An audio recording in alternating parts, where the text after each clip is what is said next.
A aparência não substitui competência, mas ao não se preocupar com a sua própria imagem, talvez você sequer tenha a chance de mostrar quão competente é.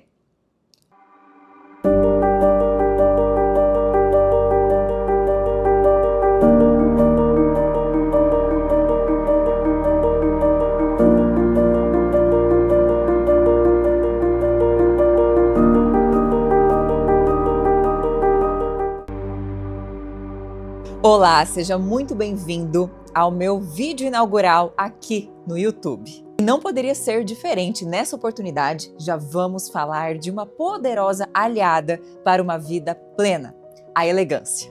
Provavelmente você já me acompanha lá do Instagram e é por isso que eu vou continuar tratando aqui mais profundamente deste assunto. Mas antes de continuarmos, quero te convidar a se inscrever aqui no canal, deixar o seu gostei ou não gostei e em qualquer sugestão, dúvida, não hesite em comentar aqui no vídeo. E você sabia que pode estar perdendo muito por não se preocupar com certas regras de boa convivência, de etiqueta e assim ser mais elegante em todos os aspectos da sua vida? Eu já quero esclarecer aqui que isso não tem nada a ver com aquelas regras ilógicas, frescuras, como muitos acham, ou então roupas caras, acessórios de grife, luxuosos, inacessíveis. Nada disso. A elegância, na verdade, é exatamente o oposto desses conceitos populares equivocados. É por isso que nesse vídeo trataremos de forma detalhada dos 4 pilares da elegância, para você colocá-los em prática. E eu já digo que a elegância não tem padrões visuais.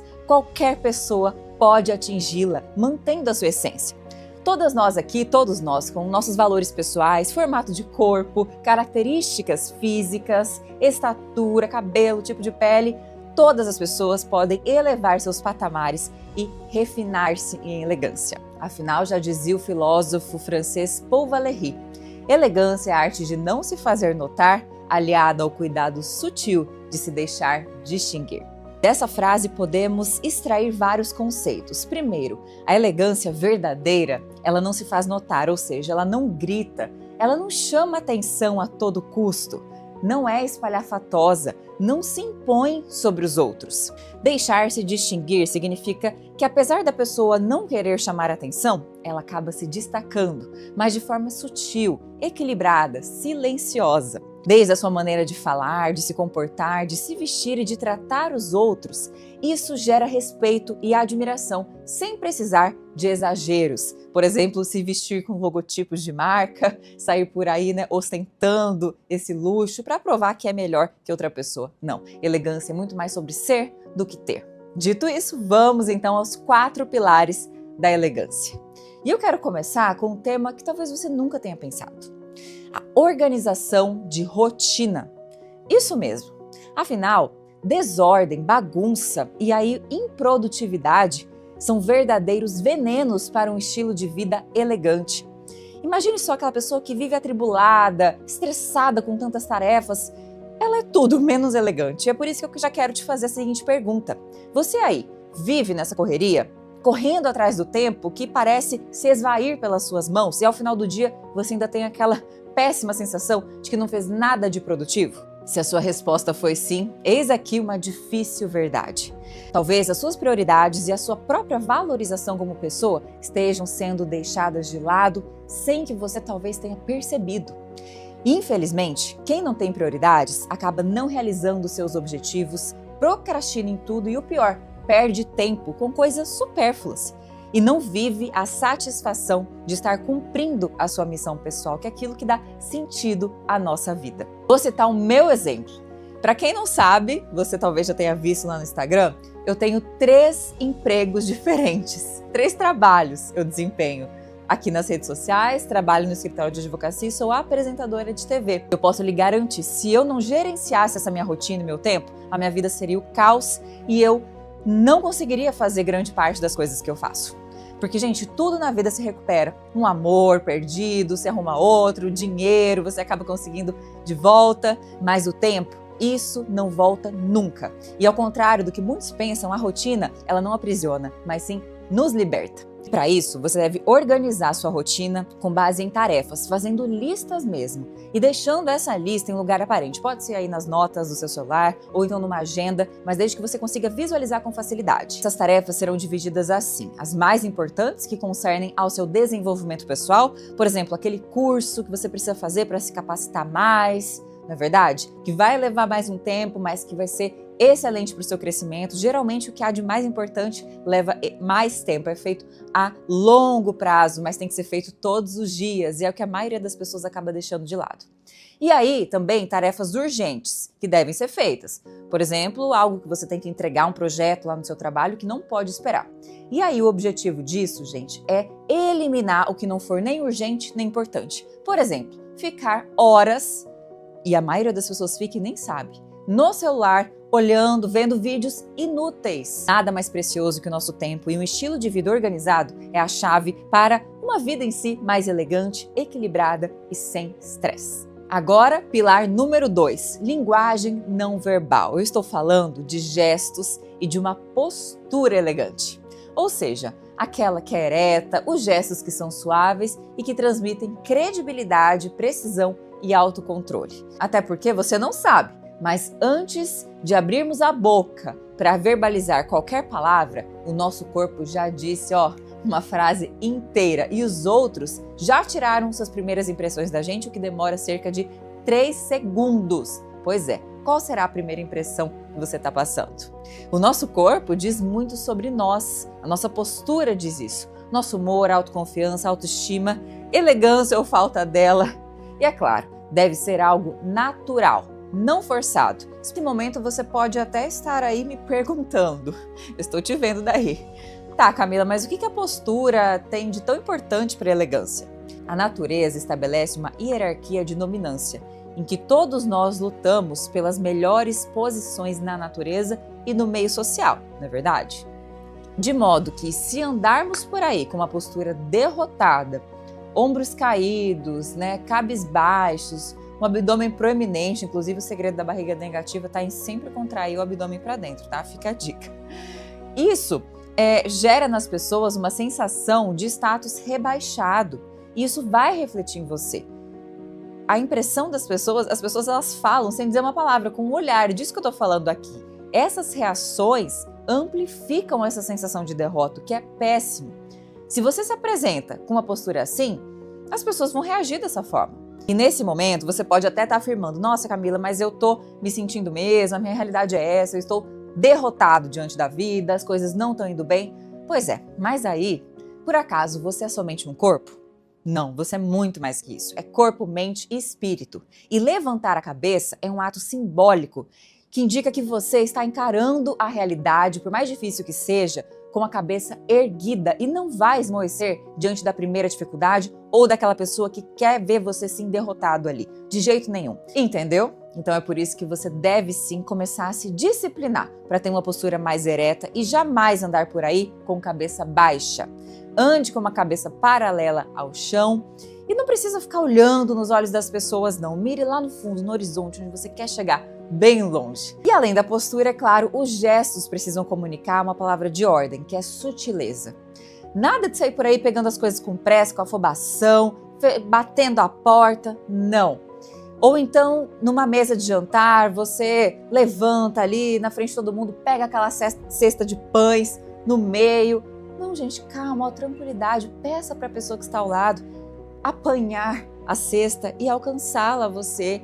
Não é muito mais elegante? São gestos simples, mas que fazem toda a diferença em prol da elegância. Por isso, nunca se esqueça, postura correta e gestos sutis. E agora vamos ao terceiro pilar da elegância, a vestimenta, a aparência. Afinal, como eu disse no começo do vídeo, roupa não define competência, mas não há profissional competente que não se beneficie de uma vestimenta alinhada. E é por isso que você precisa se vestir de acordo com o cargo ou com a profissão que deseja ocupar na sua vida. Será que você está fazendo isso hoje? Ou pelo contrário, suas roupas comunicam o oposto? A forma como nos arrumamos diz muito sobre nós e também o valor que damos a nós mesmos. Quer ver um exemplo? Sabe aquele filme Diabo Veste Prada? A personagem principal, talvez, Andrea, com o apelido, né, todas chamavam de Andy, ela sempre foi muito inteligente, desde o começo, mas ninguém a levava a sério. Foi só quando ela entendeu que precisava refinar a sua imagem, se apresentar com credibilidade, apresentar para comunicar essa credibilidade, pois ela havia também mudado, aprimorado seus gostos ali, entendendo mais sobre moda. Foi aí, gente, que ela começou a incorporar tudo isso e sua carreira alavancou. Claro, depois ela jogou tudo pro alto, mas a mensagem é muito clara. Foi conhecendo e usando esses códigos de vestimenta adequados ao favor dela que ela chegou no cargo mais elevado. Ela foi assistente principal da chefe da revista mais desejada, em que todas as mulheres queriam trabalhar. E isso se aplica exatamente a você. Ela chegou muito mais longe usando essas regras ao favor dela e não se revoltando, dizendo que ela ia se vestir e que o mundo tinha que engolir. Pelo contrário. E é por isso que, se você deseja trabalhar em ambientes mais formais, que geralmente remuneram melhor, precisa sim se adequar. Nada de deixar suas tatuagens, piercings à mostra, precisa ter uma vestimenta mais no estilo mais tradicional, em tons sóbrios. Peças em alfaiataria devem ser suas melhores amigas. E é claro, sem abrir mão do conforto, gente. Porque sem conforto não há elegância que se sustente por muito tempo, né? E agora vamos ao quarto e último pilar, que é a comunicação. Porque talvez, eu deixei por último, porque talvez ele seja o mais difícil de mudar. Falar de forma correta, sem ser arrogante, demonstra que você respeita o outro e sabe se posicionar. Isso é uma comunicação adequada. Além disso, quem se comunica com clareza e de forma correta não gera uma confusão, algum mal-entendido, sabe? E isso aumenta, eleva a sua credibilidade e constrói uma boa reputação, que é o que mais vale, gente, em ambientes profissionais. Pode acreditar. Pessoas que se expressam de forma correta, especialmente em ambientes profissionais ou públicos também, são vistas como mais sérias, confiáveis e preparadas. Outro aspecto importante na comunicação é a dicção, que é a maneira como as pessoas articulam e pronunciam as palavras ao falar. Sabe aquela pessoa que come palavras, você não consegue entender direito, emenda uma na outra? Então, não. Dicção é justamente a clareza e a precisão com que falamos, né? Alguns sons e como eles são pronunciados. E é por isso que eu trago um exercício muito simples que eu já fiz e várias fonoaudiólogas recomendam, que é com uma canetinha, gente. Pode ser uma caneta Bic que você tiver aí na sua casa. Você vai colocá-la, depois de devidamente higienizada, assim, na sua boca. E vai escolher algum texto para ler. Isso mesmo. Parece cômico, mas não é não. É muito eficaz essa técnica para você estimular esse esforço. E ao colocar esse objeto, né, na boca, você vai ver que dá mais trabalho para falar. A língua precisa articular mais, os lábios também, e você vai falar mais devagar. Depois que você tirar a caneta da boca, escolha aí um texto de pelo menos umas 6 linhas, fale todo ele, pronuncie palavra por palavra com a caneta na boca. Você vai ver como a sua fala vai ficar muito mais bem articulada, sua dicção vai melhorar e muito. Teste em casa e depois veja como vai melhorar. E agora vamos à comunicação em si. Alguns erros de concordância que fazem toda a diferença. Inclusive, dizer fazem muitos anos, fazem muitos meses é errado, gente. O certo é faz, porque o verbo faz indicando o tempo fica no singular. Então, eis aí algo que tem que ser corrigido. Outra questão, houveram problemas. Não, houve problemas, porque o verbo haver, no sentido de existir, também deve ficar no singular. Agora, outros erros de regência, ligação entre verbo e complemento. Por exemplo, eu adorei, eu assisti aquele filme. Aliás, né, aqui poderia ser um A com crase, então estaria correto, mas eu assisti o filme e adorei. Não, a gente detestou essa frase, porque o correto é assistir ao filme. Assistir no sentido de ver tem essa preposição do a. Então, eu assisti ao filme e gostei bastante. Outro erro muito comum, onde e aonde. Nossa, esse toda hora. Onde significa permanência, onde você está.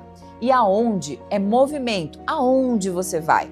Se a resposta for eu vou ao supermercado, essa preposição aí pede que o onde tem o a na frente. Então, eu vou a Cuiabá, que é a cidade onde eu moro, eu vou à minha casa. Outra questão importante, uso excessivo de palavras estrangeiras, o chamado estrangeirismo. Misturar termos em inglês, gente, ou de outras línguas de forma desnecessária, acaba assim gerando um ruído na comunicação e parece que a pessoa quer provar que sabe falar inglês. Vamos marcar um call essa semana. Não, gente, vamos marcar uma ligação, né, um encontro online muito melhor. Mas se não tiver jeito, por exemplo, utilizar a palavra sale. Esses dias eu fui a uma loja e a vendedora falou, estamos em sale. Até era difícil de falar. Eu falei, oi? Muito melhor ela ter falado estamos em promoção, mas ela escolheu falar a palavra em inglês. Se você vai falar a palavra em inglês, se dê o trabalho de pelo menos checar a pronúncia no Google, num tradutor, tem aplicativo gratuito que você pode colocar lá. É sale, então se vai dizer a palavra em inglês, diga de forma correta. Essa é a dica. Mas evite, porque tem muitas palavras no português que já correspondem ao mesmo significado. E agora trago palavras e expressões muito usadas, mas de forma equivocada. Quem nunca ouviu, quem não teve dor de ouvido ouvindo a palavra menos? Pois é, o correto é menos. Menos não existe em hipótese alguma. Seja ou esteja, também não. Correto é seja ou esteja. E agora a chamada concordância nominal. Por exemplo, eu estava meia nervosa. Não, gente, meio, porque meio é um pouco nervosa. Meia, nesse caso, não vai ser aplicado. Agora, por exemplo, que horas são? São 12:30. Aí está certo. Por quê? Porque o meia ali é de meia hora. Então, precisamos ficar atentos a esses detalhes e o significado das palavras. Aí está o problema. Elegância, ela é o oposto de tudo que é excessivo e gera um ruído. E estes foram os 4 pilares da elegância. Em caso de dúvida, não deixe de comentar aqui no vídeo que eu faço questão de lhe responder. Se esse vídeo te ajudou de alguma forma também, comente aqui. E não se esqueça, é claro, de se inscrever no canal. Espero por você no próximo vídeo. Até lá!